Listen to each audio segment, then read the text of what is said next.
She smiled like it was the happiest day of her life. And maybe it was. It just wasn't because of the diploma. The auditorium echoed with claps and camera flashes, and there she stood, Dr. Madison Keller. My wife. My investment. My mistake. 8 years. That's how long I funded her dream of becoming a surgeon. Late night studying? I made dinner. Overwhelmed by exams? I paid for private tutors. Student loans? She had none, because I covered every dollar. Her tuition, her books, her rent when we were still just dating, even the down payment on her Tesla. That night, she wore a white coat and the same perfume she did on our first date. I noticed, but I also noticed something else. A guy in the crowd. Broad shoulders. Sharp jawline. Standing alone but clapping harder than her family. Wearing a smug grin like he already owned a part of her that I didn't anymore. When she walked off stage, she didn't look at me. She looked at him. That was the moment the floor under my life began to crack. But the truth? The rot started long before that day. I was just too blind to see it. At the after-party, her energy was electric. Friends, professors, cameras, it was all about her. I stood with her parents as she made her rounds. Madison always had a way of making me feel like I was there to support, never to shine. I was the camera guy, the chauffeur, the quiet billionaire husband behind the curtain. Yes, billionaire. You see, 2 months before her graduation, my tech startup, Virion, got an acquisition offer. $660 million. I didn't tell anyone, not even her. Something told me to wait. Call it intuition. Call it a whisper of warning. Either way, I trusted that gut feeling more than I trusted my own wife's eyes at that party. She never asked how my company was doing. Not once during the champagne toast. Not during dinner. Not when we sat alone for a moment under the fairy lights in the garden. Instead, she leaned close and whispered, "Soon, I'll finally be free to build my life the way I've always dreamed." And that was when I knew. She wasn't talking about her career. I didn't flinch. I smiled, kissed her forehead, told her how proud I was. And that night, when she fell asleep in our bed with her back to me, just like she had been doing for the last 6 months, I got up, slipped into my office, and called my lawyer. The divorce papers she was secretly drafting? I'd already seen them. Found the digital file by accident 3 weeks earlier when I borrowed her laptop to check an email. A folder titled Freedom. Inside, her drafted statement of irreconcilable differences. A financial breakdown of everything she thought she'd take. Her new life plan post-separation. A checklist with file for divorce right after graduation, highlighted in pink. She never knew I read it. She never knew I'd seen the text messages between her and Liam, the smug bastard from the ceremony. "Can't wait to be yours fully," she typed. "He's too focused on his little company to even notice." She had no idea that little company had just changed my entire life. So I played along. I sent flowers to her residency acceptance letter. Took her out to celebrate. Gave her nothing but praise. And in the background, I quietly moved every asset, every dollar, every patent, everything into a trust. Under my name. Alone. A week later, on a rainy Tuesday, she finally filed. And that's when the panic began. The email came first, her lawyer, someone I didn't recognize, sending a formal notice that Madison Keller was filing for divorce on the grounds of emotional neglect and irreconcilable differences. She didn't even have the courage to look me in the eye. I sat at my kitchen island, sipping black coffee in silence as I read it. I didn't feel pain. I didn't feel rage. Just confirmation. She thought she was 2 steps ahead. Poor girl didn't realize the game had already ended. That night, she came home late. Makeup flawless. Lingerie under her coat, I could tell. Not for me, though. It hadn't been for a while. She walked into the kitchen like nothing happened. Like the last 8 years were a temporary loan I wouldn't be repaid for. "I need to talk to you," she said, sliding her phone into her purse. "It's about us." I nodded slowly. "Let me guess, you're not happy." She blinked. That threw her off. "I just feel like we've grown apart," she began, voice all fake concern. "You've changed. You don't support me emotionally anymore. You've been distant." "Did I feel distant when I paid your tuition?" I asked, watching her freeze. "When I sold my car so you wouldn't have to take student loans. When I skipped every vacation for 4 years so you could study in peace." Her mouth opened. Nothing came out. For once. She tried to recover. "This isn't about money, Jason. This is about my independence. I need to be free to explore who I really am." I leaned forward, calm. "And does Liam help you explore that?" She turned white. I've never seen someone's confidence drain so fast. It was beautiful, in a dark, poetic way. She tried to speak, but the words stumbled. W who? You really think I don't know? I laughed. You think I'm some clueless idiot who doesn't notice when his wife lies about working night shifts but comes home smelling like a stranger's cologne? Her face twisted. Not in shame. In anger. The way a child gets mad when caught red-handed. You went through my stuff? No. You left it open. Like everything else you're sloppy about. Now the claws came out. I've wasted the best years of my life trying to be your perfect wife. She snapped. You think money makes you untouchable? You're boring, Jason. You've always been boring. I want passion. I want a man who makes me feel alive. I stood still, watching her unravel. She kept going. You can keep your money. I don't care. I have my degree now. I have options. I'm not scared to be alone. I almost pitied her. Because 2 days later, her attorney emailed mine. And reality hit her like a freight train. She wasn't entitled to a dime. The trust was airtight. The assets she listed in her divorce claim? Already moved. The mansion she thought she'd win? Technically owned by the foundation under my mother's name. The stock she believed she'd cash out? Liquidated and relocated. She called me 23 times in one night. The same phone that had gone silent every time I texted her at the hospital now wouldn't stop vibrating. I never picked up.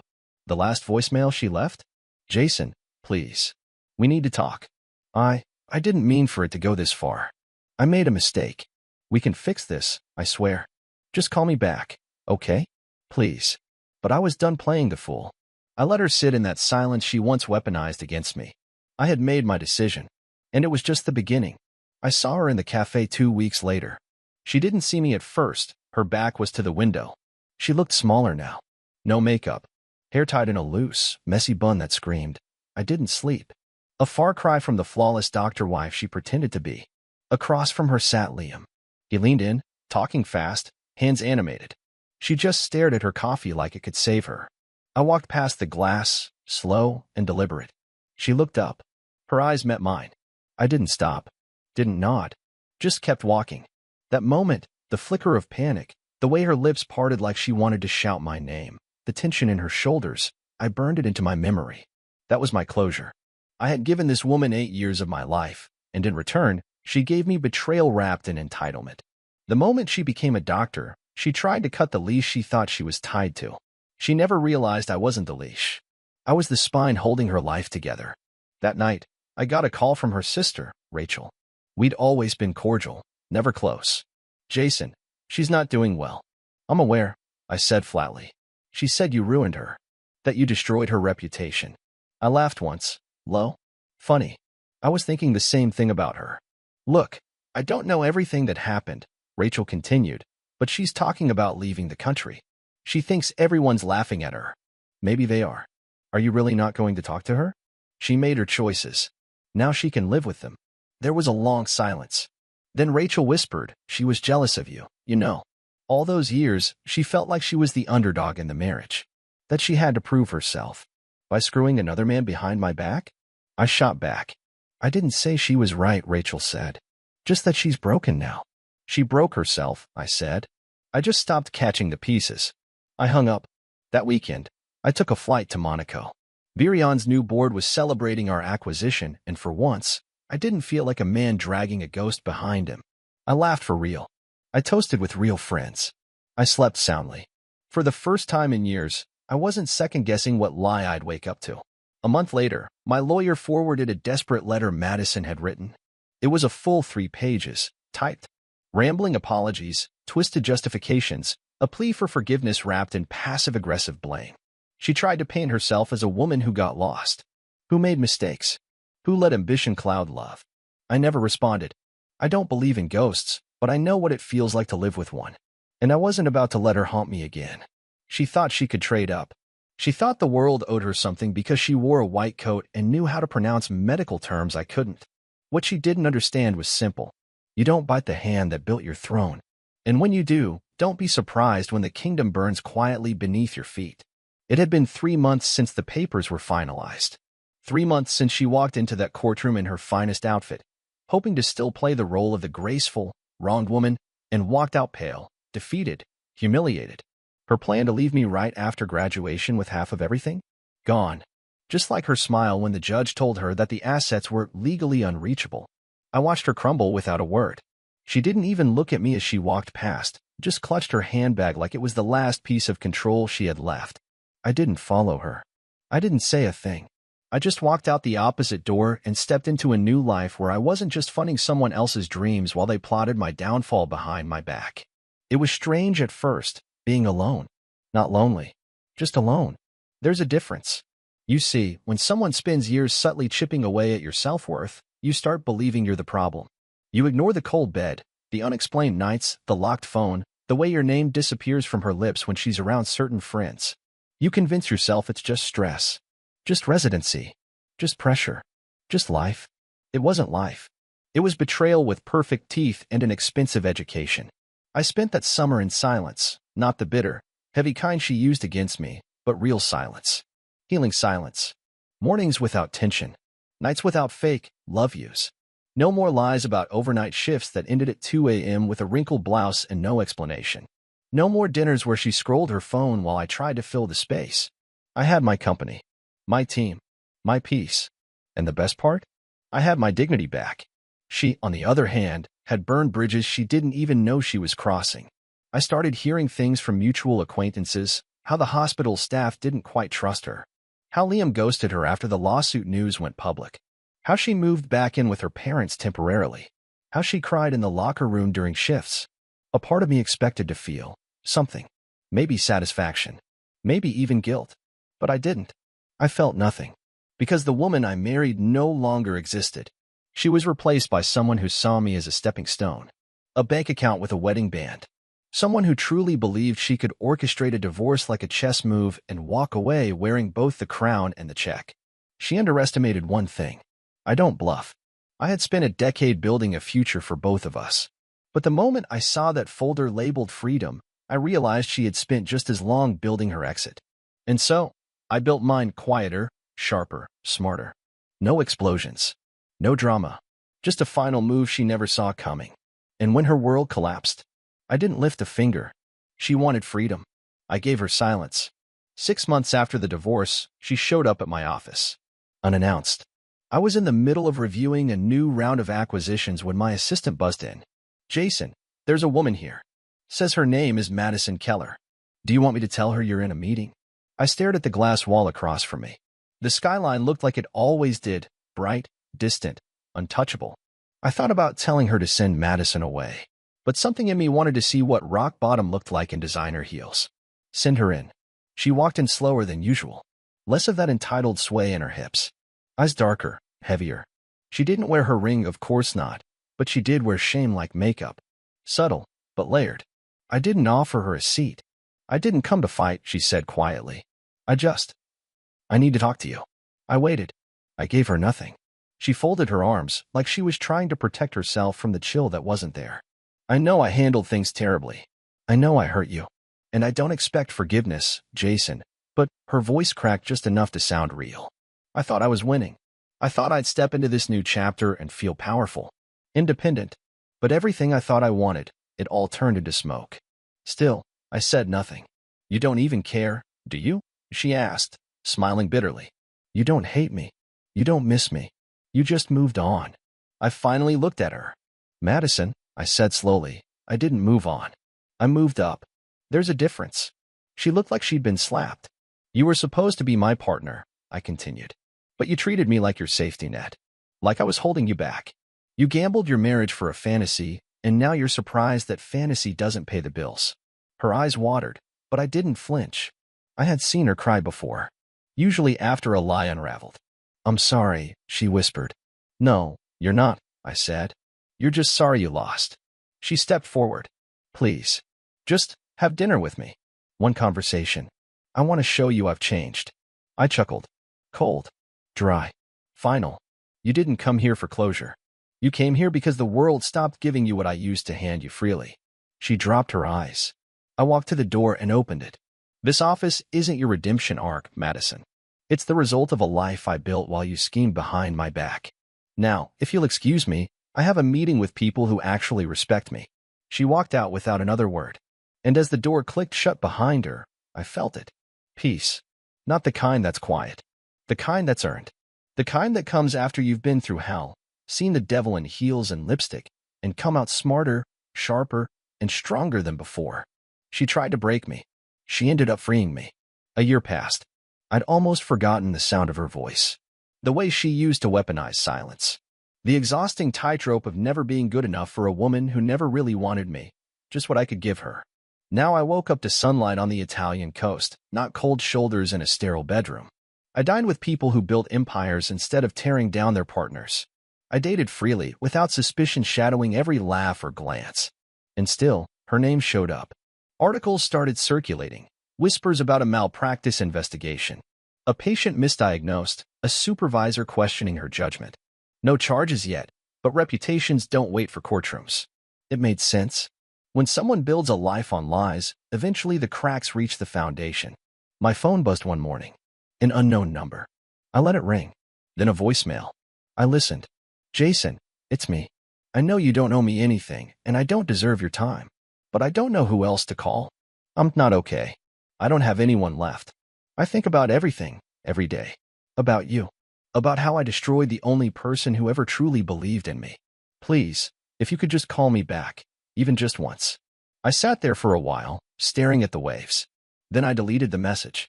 There was nothing left to say. She chose this path, brick by selfish brick. I was just the casualty she thought would stay buried. Instead, I became a monument. And she? She became a cautionary tale told in whispers behind scrub rooms and closed doors. My assistant entered my office later that day, carrying the quarterly reports. She paused. You okay? Yeah, I said, glancing at the skyline. I am. I meant it. There's a strange beauty in rebuilding yourself from the ashes someone else tried to bury you in. You learn patience, precision. You learn that revenge doesn't always look like fire. It can look like silence, like success, like never looking back. She thought she could break me, but all she did was cut the chains I never realized were choking me. 2 years. That's how long it took before I saw her name trending. Not for some medical breakthrough. Not for some prestigious fellowship. No, Madison Keller was in the headlines for something far more predictable. Disgraced surgeon faces license suspension amidst allegations of fraud and professional misconduct. The article was cold, clinical. Just like her. It listed details of falsified patient records, whispers of unapproved prescriptions, rumors of procedures billed but never performed. And at the bottom, a single quote from someone at the hospital. She always wanted to climb too fast. She thought charm could replace integrity. I didn't gloat. I didn't laugh. I didn't send it to anyone. I just saved the article and filed it away. She had done exactly what I expected. She self-destructed. Not because I sabotaged her. I didn't have to. Her ego did the job perfectly. The same ego that convinced her she could outsmart me, outmaneuver the world, and still be loved.